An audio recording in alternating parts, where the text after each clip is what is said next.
नमस्कार, मेरा नाम साक्षी है। आज हम कोशिश करते हैं कि मीरा के जो भी पैरामीटर्स हो सकते हैं, जो एंगल्स हो सकते हैं मीरा को समझने के, वो हम कोशिश करते हैं कि शायद हम थोड़ा और बढ़िया तरीके से मीरा को समझ सकें। कुछ आलोचकों की मदद भी लेंगे और कहाँ किस दृष्टिकोण में थोड़ी कमी रह गई उस पर भी थोड़ी बहुत बात करेंगे।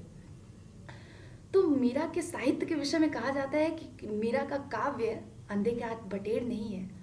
वह अपने आत्मसंघर्ष, अपनी परिस्थितियों के प्रति पूरी तरह सजग स्त्री है। मैनेजर पांडे ने कहा। जी हाँ, मीरा मीरा को चित्रित किया गया अक्सर विद्रोही, आत्मसजग और आत्मा व्यक्ति की पहली तस्वीर। दुनिया भर के आलोचकों ने उसे अलग अलग उपाधियाँ दी। मैं मीरा को समझने से पहले मैं बात करना चाहूँगी आपसे कि दरअसल फेमिनिज्म की क्या परिभाषा है। शायद यही कि एक स्त्री को एक स्त्री की दृष्टि से देखा जाए।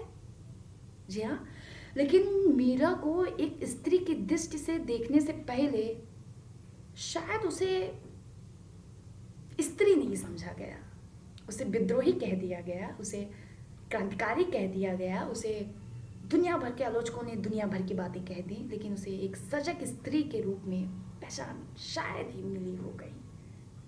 मतलब एक प्रेम की तड़प, एक छटपटाहट को विद्रोह कह देना उचित है। अगर विद्रोह का अर्थ परिवर्तन है तो जी हाँ, मीरा विद्रोही थी। लेकिन अगर विद्रोह का अर्थ दमन है तो मीरा विद्रोही नहीं थी। मीरा के बाल्यकाल पर बात करें तो मेवाड़ के राजा रत्न सिंह और वीर कुंवारी की वो पुत्री थी। बचपन से ही माँ वैष्णव कृष्ण की उपासना करती थी। तो आसपास एक किंवदंतियाँ हैं कि उन्होंने एक दिन पूछा कि बताइए हमारे पति कौन है। तो उन्होंने कृष्ण की मूर्ति छोटी सी थी दिखा के बोला कि यही हैं आपके पति। और बाल्यकाल से ही मीरा का जो झुकाव है वो कृष्ण के प्रति हो गया। 13 वर्ष की अवस्था में राणा सांगा के पुत्र भोजराज से उनका विवाह होता है और फिर आपको पता है क्या कंडीशंस होती हैं। नाना प्रकार के उनको दुख दर्द दिया जाता है। उनकी पंक्तियों में देखिए कि हेरी मासू हरिबिन रहा न जाए, सास लड़े मुर ननद खिजायो, पैरो राखो चौकी बिठायो, ताला दियो जड़ाए, पूर्वजन की प्रीति पुरानी सो क्यों छोड़ी जाए, मीरा के प्रभु गिरधर नागर और आयमाए जाए। तो जी हाँ, मीरा सामाजिक परिस्थितियाँ कितनी विक्षिप्त थी, पारिवारिक परिस्थितियाँ उससे भी ज़्यादा विक्षिप्त थी। खानवा के युद्ध में 1527 में राणा सांगा और बाबर के बीच जब युद्ध होता है, त्रासदी है पूरा का पूरा। मीरा का जो काव्य है वो स्त्री जीवन की सबसे बड़ी त्रासदी है। मीरा का काव्य अगर आप आत्मा व्यक्ति और उसे आत्मचेतना के रूप में प्रस्तुत करना चाहते हैं तो कर सकते हैं, लेकिन मीरा मीरा के जीवन पूरा त्रासदी ही रहा है। 23-24 वर्ष की उम्र में विधवा हो जाना और उसके बाद उस विधवा जीवन को जीना और समाज में रह के उसका प्रतिकार करना कितना मुश्किल है। आपको समाज कितनी नज़रों से देखता है, ये हृदय विदारक है। तो मीरा पे थोड़ी बहुत बात करते हैं, अच्छे से बात करते हैं। तो मीरा पर हम क्या बात करें, बहुत सारी बातें हैं मीरा पर बात करने की। मीरा में जो समर्पण है वो शायद ही आपको कहीं देखने को मिले। मतलब आपको भक्ति काल में फटकार कहीं मिलेगी तो कहीं समर्पण मिलेगा, लेकिन मीरा के काव्य में आपको समर्पण और फटकार दोनों चीज़ें एक ही जगह मिल जाती हैं। मीरा को उसका हश्र पता है, हमको पता है जन्नत की हकीकत, मगर दिल को बहलाने का महबूब ख्याल अच्छा है। अगर पता ना होता तो मीरा क्या लिखती कि पतिया में कैसे लिखूं लिखूं न जाए, पतिया में कैसे लिखूं लिखूं न जाए, कलम धरत मोरो कर कापत नयन धरे झराए। क्यों लिखा मीरा ने ऐसा?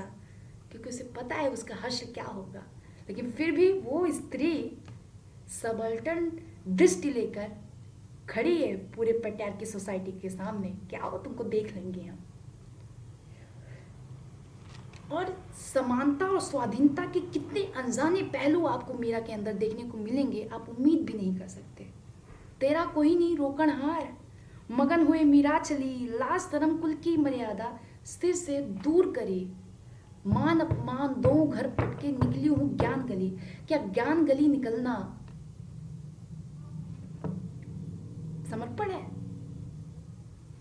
बिल्कुल समर्पण है। उसे चाहत नहीं है। दरअसल दिक्कत यह है कि हमारे समाज ने दो तरीके से मीरा को गढ़ा है। जब लोक की मर्यादा, लोक की मीरा को गढ़ा गया तो उसे प्रेम, दीवानगी और उसे थोड़ी व्याकुल छटपटाहट के रूप में चित्रित कर दिया गया। लेकिन जब ऐतिहासिक मीरा को गढ़ा गया तो उसे कहा गया कि वो क्रांतिकारी विद्रोही चेतना की पहली स्वरूप है।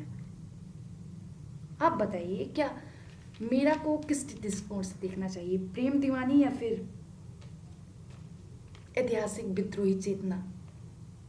माधव हाड़ा की पुस्तक है मीरा एक पुनर्रचना, उस पर थोड़े बहुत उन्होंने मीरा को समझने की दृष्टि रखी, सही भी है थोड़ी बहुत। विचारशील विद्रोही, सांस्कृतिक प्रतिरोध की प्रतीक, भक्ति सत्ता के विरुद्ध स्त्री चेतना की सबसे सशक्त अभिव्यक्ति, कुल की मर्यादा पर सवाल उठाने वाली स्त्री, भक्त दीवानी प्रेमिका, विद्रोह करने वाली स्त्री, मीरा का विरह स्त्री आत्मा का आत्मसंवाद है। दुनिया भर की चीजें लिखा उन्होंने, सही भी है। शुक्ल जब मीरा का पक्ष रखते हैं तो रखते हैं कि मीरा का जो भक्ति सौंदर्य है वो आत्मा की पुकार है। सही में आत्मा की पुकार तो है ही। हे री मैं दर्द दीवानी, मेरो दर्द न जाने कोई, घायल की गति घायल जाने, दर्द की मारी बन बन डोलूं, वैद मिला न कोई, मीरा के प्रभु पीर मिटे जब वैद सावरिया होए। तो मीरा है भाई, आत्मसंवाद तो है ही। मीरा के यहाँ आत्म प्रवंचना नहीं है, मीरा के यहाँ कृत्रिमता भी नहीं है, सरल भाषा है। लोक भाषा में वो अपनी भावनाओं की अभिव्यक्ति कर रही है।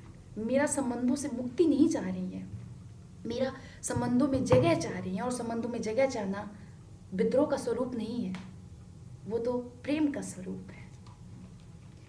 इसके अलावा जब मीरा की काव्य शैली पे बात करें तो स्त्री चेतना का जो उद्घाटन है वो आपको मीरा के अंदर देखने को मिलेगा। लोक शैली है, मीरा के अंदर साहस है अपनी भावनाओं को अभिव्यक्त करने का।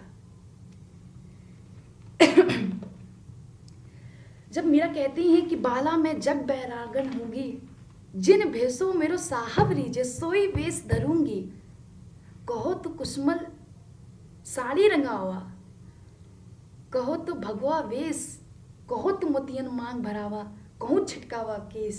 तो ये जो प्रेम का स्वरूप है, आप बताइए मीरा के अलावा आपको कहाँ देखने को मिलेगा?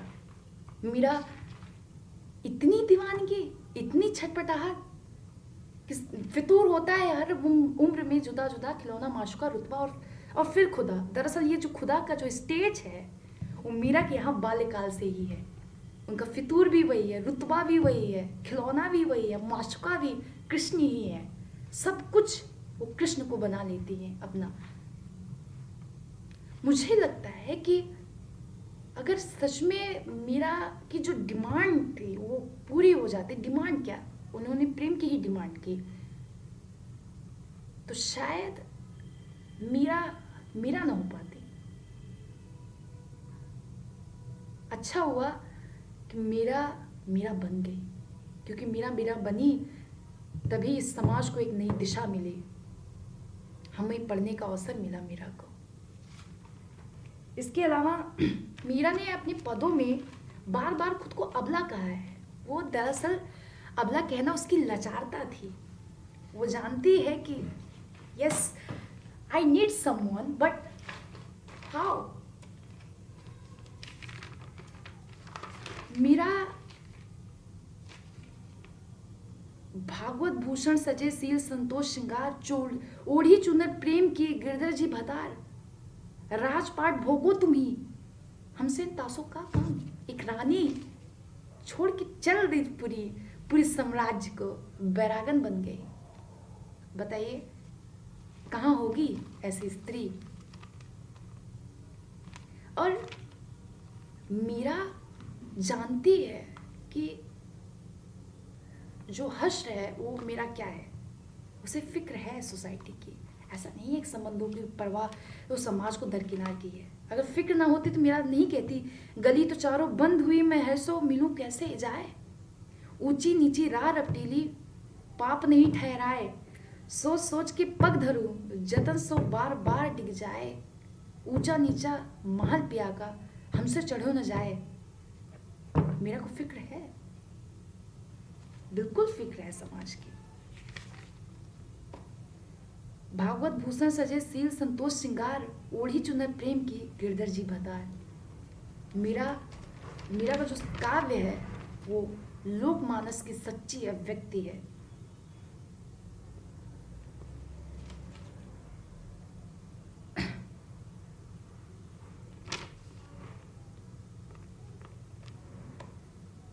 मेरा जानती है कि